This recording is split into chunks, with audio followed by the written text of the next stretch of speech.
All right, calling to order this informational briefing. Today is August 19th, 2025. It is 10 a.m. We're in conference room 309. This is a joint informational briefing with the House Committee on Labor and the Senate Committee on Labor and Technology. Are we good to go for testifiers? Okay. Thank you, Chair. I think just before we proceed, in the event that there's any technical difficulties, we're going to repost and reschedule this briefing. Okay? All right. And we're being streamed live on YouTube, I believe. Okay. Thank you, Chair. Thank you. Okay. Want me to go? Yeah. Okay. So thank you very much, Chair, members that are here. The purpose of this is to have the Office of Community Services, which is an agency under the Department of Labor and Industrial Relations, to solicit comment on the new proposed state plan for the Community Services Block Grant of the U.S. Department of Health and Human Services for FY 26 and 27. Okay, so we'll be hearing from the department, and I believe the CAAs will be, will they be on Zoom? Executive Director? Okay, thank you very much. Okay, so to kick us off, okay, Executive Director, please introduce yourself, you and your staff.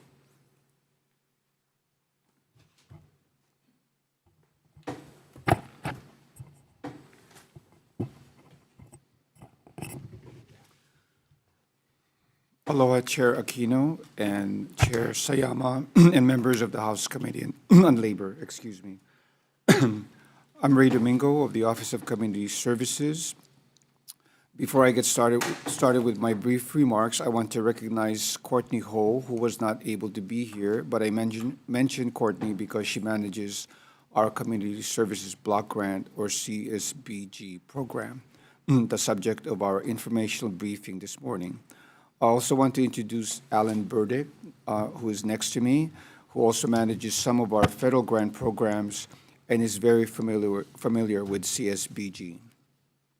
We are here today to provide your committees information about the CSBG program and the plan that OCS will be submitting to the federal government in order to continue to receive CSBG funding, specifically for federal fiscal years 2026 and 2027. As noted in today's agenda, the CSBG plan reflects OCS's commitment to work with our Community Action Agency, or CAA partners in each county to meet the goals outlined in the plan. The plan has been available on our OCS website, so if there's anyone in the public who is here or listening on live stream, please visit our website. As some of you may already know, the CSBG program provides services to low-income and impoverished populations, and the services are delivered by the CAA in each county. Briefly, the plan goals are: 1, ensure compliance with federal and state requirements through consistent communication with each CAA and the state association composed of all the CAAs, on-site monitoring and providing assistance as necessary to address areas of improvement. Number 2, facilitate linkages between CAAs, my office, OCS, and other state governmental agencies to better serve Hawaii's most vulnerable populations. And 3, establish and strengthen collaborative relationships and partnerships among each CAA and with other organizations, both within and outside the state of Hawaii. I am grateful to our community action partners who are here today, and I believe you may also be hearing from some of the individuals who have benefited or continue to benefit from the programs they administer. I submitted my written testimony, which I would like to summarize so that everyone who wants to speak in this briefing has enough time to do so. OCS presented the CSBG state plan, which was included with my written testimony for federal fiscal years 2026 and 2027. In anticipation of your support and favorable reception from our community action partners and interested members of the public, the plan will be presented to the U.S. Department of Health and Human Services as part of our application for continued CSBG funds. The CSBG program is the flagship of our federally funded programs that helps fulfill our legislative mandate to assist economically disadvantaged and individuals attain self-sufficiency. CSBG is a formula-based block grant program that supports Hawaii's 4 community action agencies, CAAs, in their efforts to help alleviate poverty in our low-income communities. These agencies are the Hawaii County Economic Opportunity Council, the Honolulu Community Action Program, the Kauai Community Action Opportunity, and the Maui Economic Opportunity. Under the CSBG Act, states must pass through no less than 90% of the CSBG grant awarded to CAAs. Of the remaining 10%, the state government agencies can use up to 5% for administrative cost, with the remaining funds to be used for projects that support the statutory goals of the program, including training and technical assistance. States are required to conduct a full on-site review of each local CAA at least once every 3 years. For FFY 2025, Hawaii received approximately $3,800,000 in CSBG funds. Those funds were allocated through the CAAs as follows. Hawaii County Economic Opportunity Council received about $765,000. Honolulu Community Action Program received about $2.2 million. Kauai Community Opportunity received about $311,000, and Maui Economic Opportunity received about $486,000. OCS received about $230,300 to pay for personnel and other costs associated with administering the program, including travel expenses for monitoring and training. The CAAs depend on this funding to support the administration of a diverse set of programs and activities needed to address poverty in their respective counties. Statewide, the CAAs reported serving a total of 40,980 individuals in FFY 2024. The CAAs will now share highlights of some of their key programs with you during this informational briefing. Thank you to our Community Action Agency partners, and thank you for the opportunity to present the CSBG program to you. Okay, I guess we could move on to some of those who are on Zoom, the CAAs. Let's start with HCAP.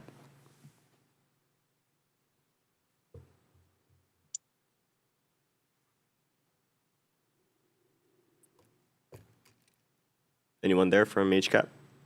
Aloha and good morning, Chair Sayama and Chair Aquino and members of the Senate Committee on Labor and Technology and the House Committee on Labor. My name is Robert Piper. I'm the Executive Director and CEO of the Honolulu Community Action Program, or HCAP. I'm honored to submit my written testimony that you have, and with your indulgence, I'll go ahead and just kind of summarize some of the highlights of my testimony in strong support of the State Office of Community Services state plan for CSBG for the federal fiscal years 26 and 27. I've been the executive director of HCAP since 2009, and prior to that, I served in different capacities on its board of directors, whether it was as board chair, finance committee chair, executive committee chair, governance committee chair, or just as a member on the board since 1989 to roughly 2006. My heart belongs to HCAP, and I'll tell you why. HCAP is a designated community action service agency for the island of Oahu, and our mission is, in very short terms, POI, providing opportunities and inspiration to low-income individuals and families to achieve self-reliance. We believe very deeply, and our mission is rooted very deeply in the work that we do, that everyone has the right to participate in the economic well-being of our community. And I like to always remind ourselves that we don't necessarily give hands out, but hands up.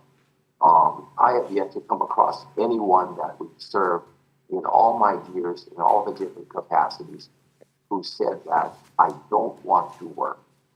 I just want free things. People truly do want to achieve self-reliance. And we try our best as your community action agency on Oahu to do so and to help out. HCAP is roughly a $22.39 million a year operation. And I have the privilege of managing a little over 300 staff members. We are here to serve, pure and simple. Different capacities, different programs. We run the state's largest preschool program in Head Start. And we have different services that we provide, whether it be job training, placement, or after school STEM programming in different communities of need. We also have a weatherization assistance program where we try our best to help weatherize homes of clients who are eligible income-wise with solar water heating panels and other energy-saving devices and lessons. We also run a homeless shelter out in Kalailoa, Kumahonua Transitional Living Center. We do food assistance and food security programming. We also provide, and we're in the midst of closing out our Hawaii HEAP program, which is energy assistance programming for those who are income eligible. We find that all of the programs we do, no matter what kind of direct funding they get, the Community Services Block Grant is somewhat the glue for that universe of services. As all of you may very well know, a lot of grantors prefer to give us monies, grant us monies to do the work that we do for direct services. CSBG helps us to cover overhead costs, the cost of running these services that oftentimes aren't picked up by direct grants that we may have. CSBG also allows us to experiment with different programs and services that we think are needed in the community. We do a regular community needs assessment where we basically survey our partners, our clients, our staff, and we try to stay on top of the different changes in our community. One of the great things that we have is our tripartite board of directors, which is mandated through the CSBG rules, that we have three parts to our board of directors. One is our partners from government, the elected officials that we have. We have a representative from the governor's office, the mayor's office, the city council. We also have fantastic representatives from the state senate and the state house. Another part of our board is the private sector, where we have different businesses from the private sector who participate on our governing board. Hawaiian Electric has been a long time member of our board, the Bank of Hawaii, the Native Hawaiian Chamber of Commerce, and other different businesses as well. And finally, what I call the heart and soul of my board of directors is a democratically elected third part of our board, which is made up of folks that we serve in the community or partners who help us serve in the community. They all belong to our district service center advisory boards. They get elected as representatives onto the board. And as you can imagine, we get a lot of great feedback and a lot of the pulse, if you will, of the community straight from that third part of the board. We, on an annual basis, serve about 20,000 individuals and families in all of our different programs. As I said, CSBG, as in accordance with the CSBG state plan, helps us to provide all these services to all these families and individuals. Otherwise, our programming of what we offer would fall apart. That is why I'm here this morning, humbly asking you to support the State Office of Community Services fiscal year 26 and 27 state plan for CSBG. And before I say thank you to all of you, I did want to especially thank Director Ray Domingo and Courtney Lee and Alan Burdick and the rest of the staff at OCS. We have enjoyed and have had the privilege of working alongside with all of these professionals who are just as dedicated in serving our communities as we believe we are. I thank you for your time, members, and I am here for any questions, concerns, or observations that you may have. Thank you, and mahalo again. Thank you for your testimony. Next, do we have anyone from the Hawaii County Economic Opportunities Council online?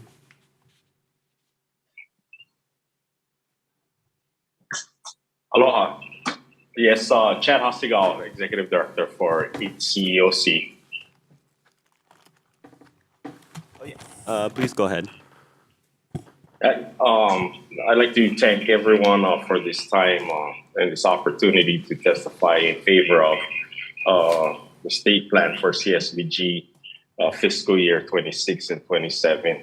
As Mr. Piper has stated, continued support and funding with the CSBG state plan offers us not just the opportunity to help more residents in the Hawaii County, but also to cover the vast pocket communities here on Hawaii Island.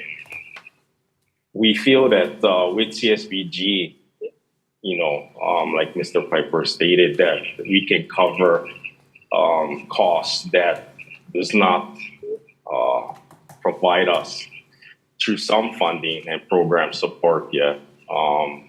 A good one is our Senior Farmers Market coupon program that we run annually for seniors. They get a $50 coupon booklet of 10 $5 coupons. Funding is really limited as far as covering operational costs. We feel that program, although we putting, somewhere between the lines of $70,000 to $75,000 in our local farmers, in our local economy here for our farmers, with the help of CSBG, it helps us continue to keep doing this program annually. Like a lot of other programs, we do Meals on Wheels that provide 5 frozen meals a week to our seniors in need in various in communities across the island.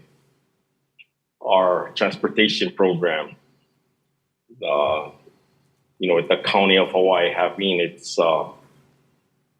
long list of wait list for their participants, we're able to also subsidize some of that to those that are in dire need, that need transportation, lack of having family members take them or having the resources available at that time for them. So again, I'd like to thank all of you for supporting the state plan and the Office of Community Services and all the work they do to get us the help and the funding to continue to utilize this CSBG funding. Mahalo. Thank you. Next, anyone from Kauai Economic Opportunity? Yes, good morning. Morning. Good morning. Good morning, Senator Aquino, Senator Sayama, and committee members. My name is Maybelle Fujiuchi. I'm the Chief Executive Officer of Kauai Economic Opportunity. I have the longest track record with the group, so if you need historical information, I'm really the dinosaur of the group. I want to thank all of you for being at the hearing today and also invited you to us to speak before you. I think your staff is asking me to start the video. I'm having difficulty with my camera, so hopefully you'll allow me to just be in the black box right now. I want to say, as with the other community action agencies in Hawaii across the nation, and I'm just going to summarize the testimony I sent in earlier. We're all celebrating our 60th year of services to eligible clients within the island of Kauai, and all the other CAPs are doing the same. Over the past 60 years, and I will age myself by remembering when the law was signed for the Office of Economic Opportunity in 1965. Although the names of CSBG per se have been changed over the years, starting with the Office of Economic Opportunity to Community Services Administration and an assortment of other names, the mission has stayed the same. I want to also say that Kauai Economic Opportunity fully supports the plan that OCS has put together. The plan is well put together, is well thought of. It takes into account the needs of the state, individual counties, and also a plan for good delivery of services for those who need them. So I'm asking if you would please support that plan as well. As part of, I think Mr. Domingo explained the allocation to different agencies on the amount of the federal funds. We get anywhere between 282,000 to 311,000 per year. That is what we consider our nucleus money.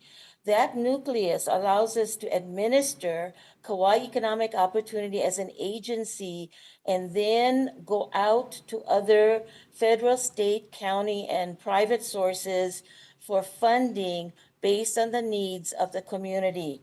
KEO last year was able to garner and obtain $6 million in funding from federal, state, county, and private sources to serve the community in a variety of ways. For example, we have emergency shelter, the only one in the island for the homeless. We have transitional shelters, we have Section 8 homes, we have Meals on Wheels, we have weatherization programs, we have mediation programs, we have person in needs programs for specific needs, we have weatherization and others as well. Of note, I want to say that our clients have many times expressed that, for example, in the homeless shelter, we've had several clients say that it was so good to be off of the street into a shelter, although it is a shelter, it's not individual homes, but with meals, with case management to help them find jobs, start savings accounts, and so forth. It has been a real blessing for the homeless to get out of the weather, out of the brush, and continuously try to keep ahead of those that try to move them out of their places and so forth. And then there are many children that are homeless as well. One of the heartwarming, really sad things that I experienced with one of the homeless families was that the son, and it might not appeal to you, but it appealed to me. One of the homeless sons was a senior. He had a prom date. He did not want anybody to know he was in a shelter. So we were able to get additional private funds to order him his tux, pay for the prom fees, and transport him up to the nice area of the shopping center where he could then meet his date. And it may not mean a lot to a lot of people, but for a mother that has a child and now grandchildren, I know that as adults, you try to do everything you can to take care of your children, but there are some things beyond your control when you're homeless, and those little things are memorable for a lifetime. We also have person in needs funding that the clients seem to really relish sometimes, and where we can purchase dentures and hearing aids, things that medical uh, insurance cannot pay for. And I could go on, but I will not. I'm just trying to summarize this. The State Office of Community Services and, for Mr. Domingo and Mr. Burdick, I've known Mr. Burdick for a really long time, and Courtney, of course, are very, very supportive in enabling us to do a lot with those that are low income or in the poverty guidelines. So I really appreciate that, and I want to be sure that I acknowledge that. I want to be sure to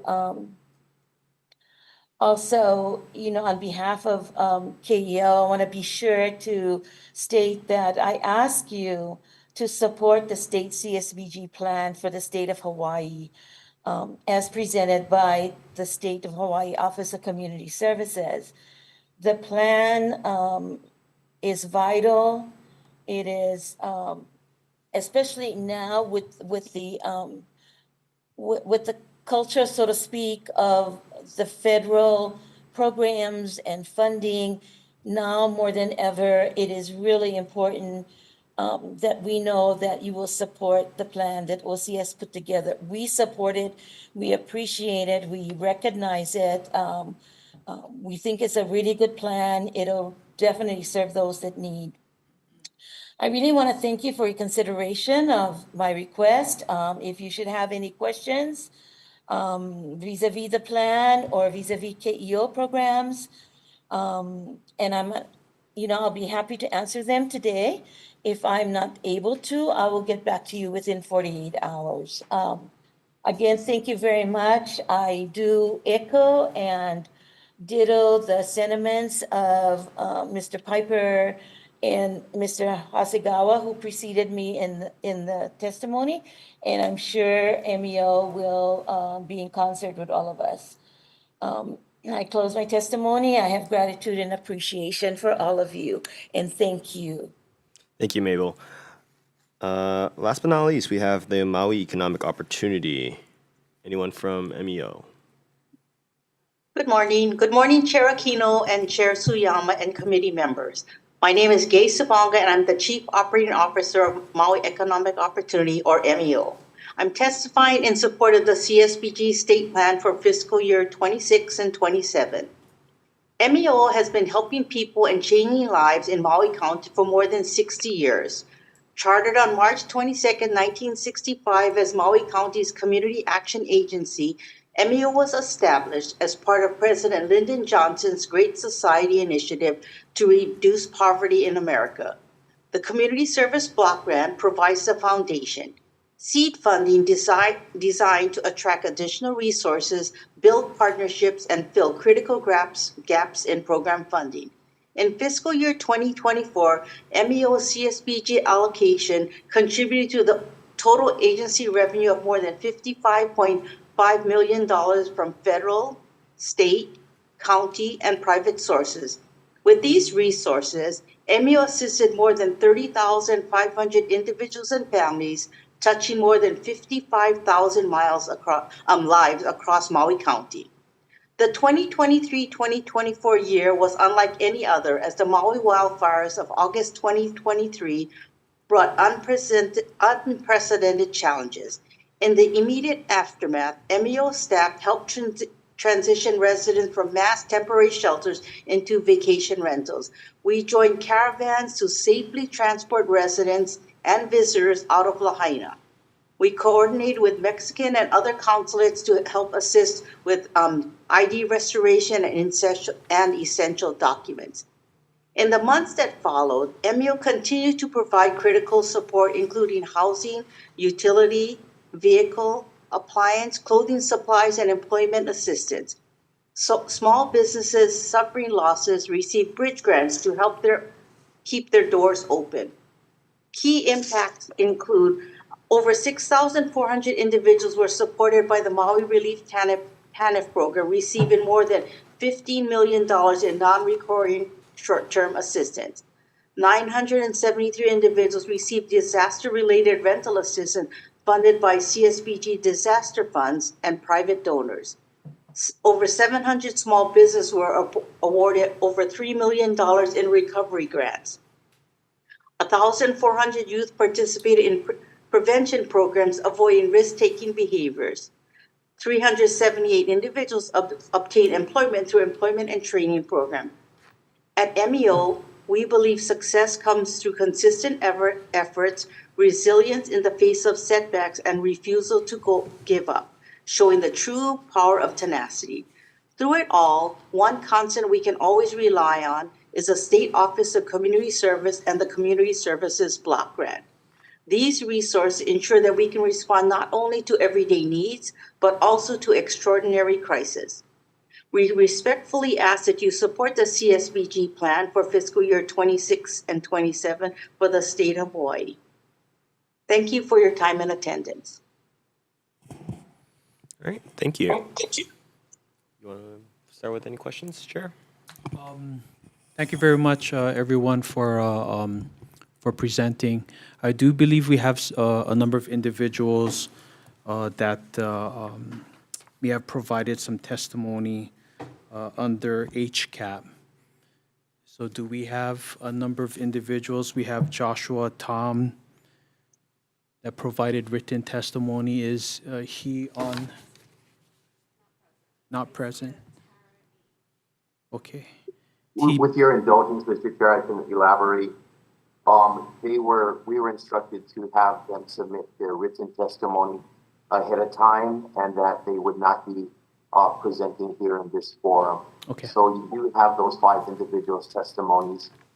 Very happy and very proud of them and their achievements thus far. Okay. But you do have it in written form, sir. Okay. Thank you very much, Mr. Piper. So just for the record, we did receive written testimony from Joshua Tom, T. Pele, Randall Shart, Megan Knutson, as well as Pualani Domingo.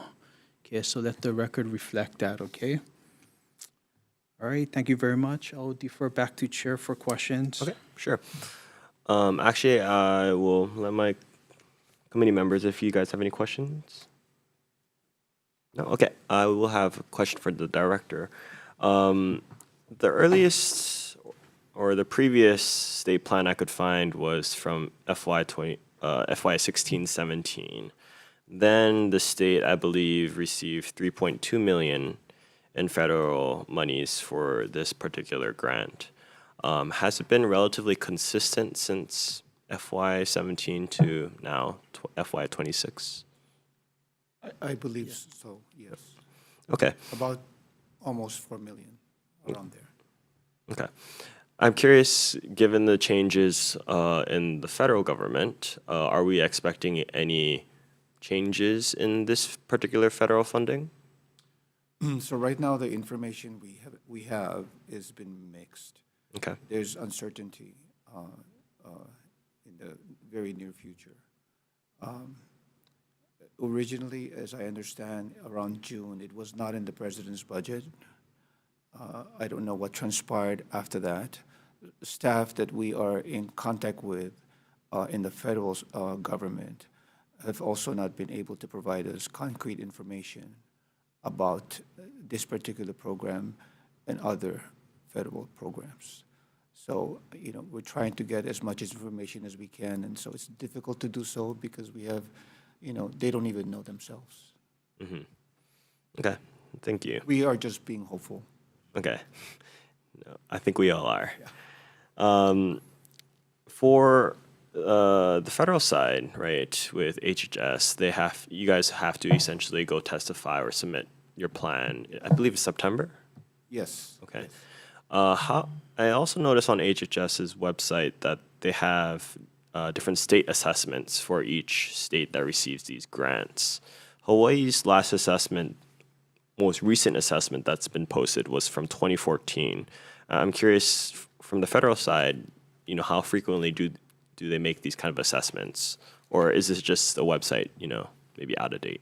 I believe the website is out of date. Okay. I believe that year that you're talking about is just way too far from time. We have submitted, more recent plans, so I don't understand why they're not updated. Is this it sounds like every 3 years, was it? Or is it an annual reporting?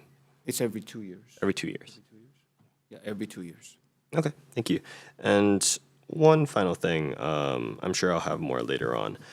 On page 8 of your state plan, this is regarding the eligibility entity overall satisfaction, I think section 3.5. It indicated that year 1, you had a satisfaction score of 92, year 2, a satisfaction score of also 92. And I realize this isn't, you guys referenced the American Custom Survey Index, which this figure is tied to. I assume this figure is out of 100? Yes. Okay. Yes. And what exactly is this figure measuring?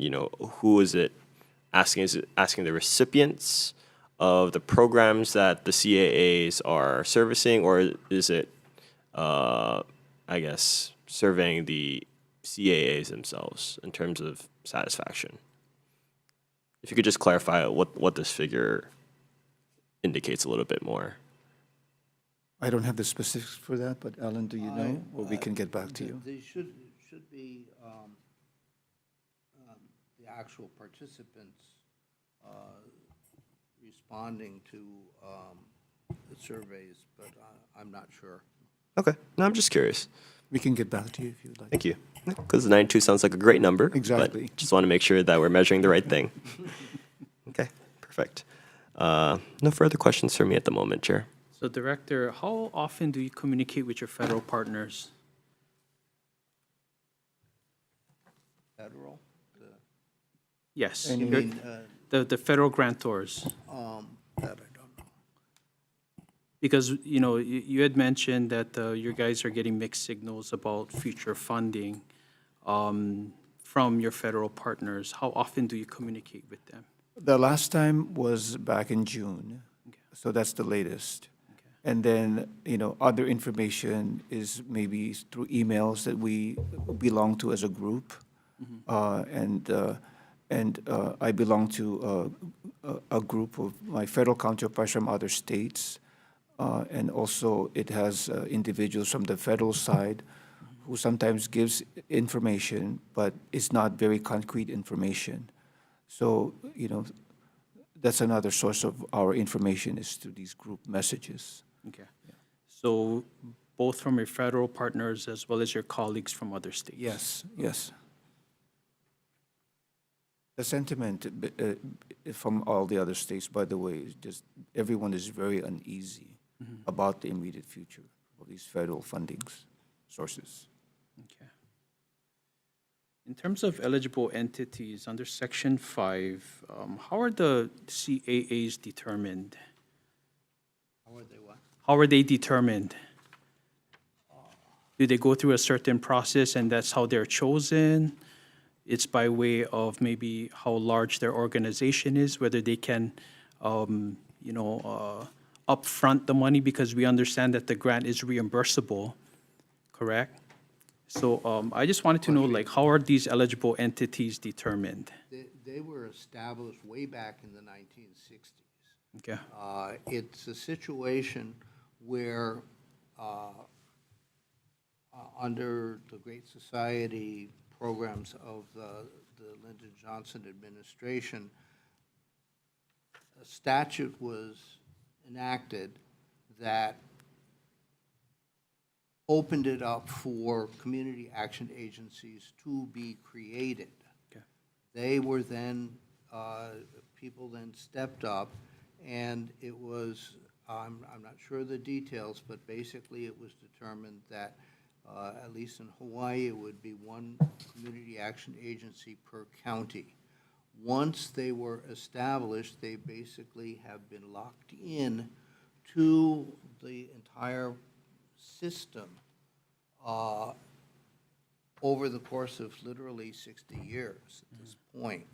And the community action agencies also are recognized in, for example, the weatherization, the statute that creates the weatherization program, weatherization assistance program, and a similar program out of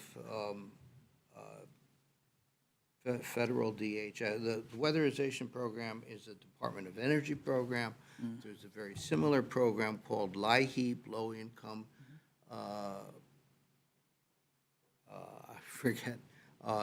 Energy Assistance Program, that is in federal DHS. And both of them have very similar goals of assisting low-income people in dealing with electric bills, basically. And I think the Community Action Program also is, the Community Action Agencies are also basically locked in to other federal programs. And so they've been there all along. There is a provision in the Community Action, the Community Services Statute. It's been modified most recently in the mid-1990s, that you heard, for instance, Mr. Piper talking about the tripartite board. That's something that is in the federal statute. In other words, a community action agency, in order to continue being eligible for CSBG funding and other funding from federal sources, has to maintain certain internal levels of responsibility, shall we say, that they have to have a tripartite board. Participants, private sector, and government officials are the people who are on the board of each community action agency. And there is an entire series of the process of the CSBG that we're dealing with right now. There are also monitoring requirements and so on and so forth. There's a lot of back and forth between the community action agencies and the state agencies such as Office of Community Services and the federal agency it's called the Federal Office of Community Services in Department of Health and Human Services that provides oversight over us and over the community action agency. So there's this up and down, back and forth all the time. And community action agencies can be defunded if they do not meet these requirements and pass them, the inspections and monitoring visits. The feds monitor us, we monitor the community action agencies, and it goes like that. So it is possible for community action agencies to, as I say, be deregistered, as it were, taken out and possibly replaced, although as a practical matter, it doesn't happen. We've had a couple of rough spots 10 years or so ago with one or two of the agencies, and we get sometimes federal assistance to prop them up and make sure that they're functioning effectively. Okay. So basically, it is under the program, it is the community action agencies that deliver the services. So there, I think you might be thinking along the lines, Senator, that your question was how are they selected? There's none of that process. It's because under the program, it has to be a community action agency that has to deliver the service. Okay. And the ones that we have currently designated are the Are the only, community action agencies indeed? are they the only CAAs Yes. designated? Yes. Okay. Okay. And they've all been in existence since the 1960s. These four agencies that we work with. Okay.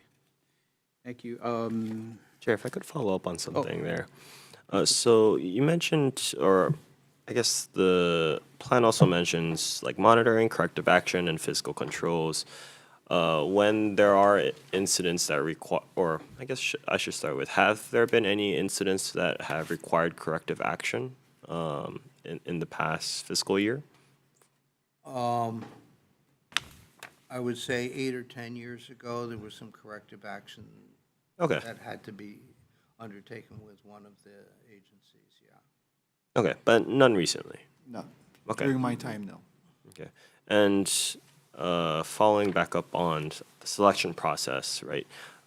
We've got some clarity that there are only these four CAAs in existence in the state of In this Hawaii. state, Is there a process, or has there been an attempt by any other organization to be designated as a CAA in Hawaii? Not in recent years. Okay. Thank you. Director, are CAAs required to perform audits as a condition of the funds? Yes, there are We monitor, auditing. yes. Okay. We monitor And they provide those audits to to our OCS? office. Okay. yes. Okay. Chair, members, you guys have any other questions? Nope. Okay, let's take a brief recess.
All right, calling this informational briefing back to order. Just want to say a few words. Really thank you to the executive director, to staff, to all those who testified online for the CAAs. Clearly, this funding does have a large community impact throughout the state, and so, my hope is that that we would be able to continue the great work that we've already been doing. Hopefully, the funding will continue, but really appreciate the detailed report for this committee. Chair? Yeah, thank you, Chair. I echo the same sentiments as Chair Sayama. I think moving forward, like to wish the Office of Community Services well. Good luck on the and keep our fingers crossed that the funding will continue. We see thousands based on the testimony we received from the CAAs as well as the 5 individuals on behalf of HCAP. There's tremendous impact here, positive impact over the course of time. So it would be very unfortunate if we see any changes in the federal program. But we wish OCS as well as the CAAs the best of luck. If there are any updates that you folks receive from your federal partners, we'd like to be briefed on that as well. Okay? But thank you very much for being here. Okay. This hearing is adjourned.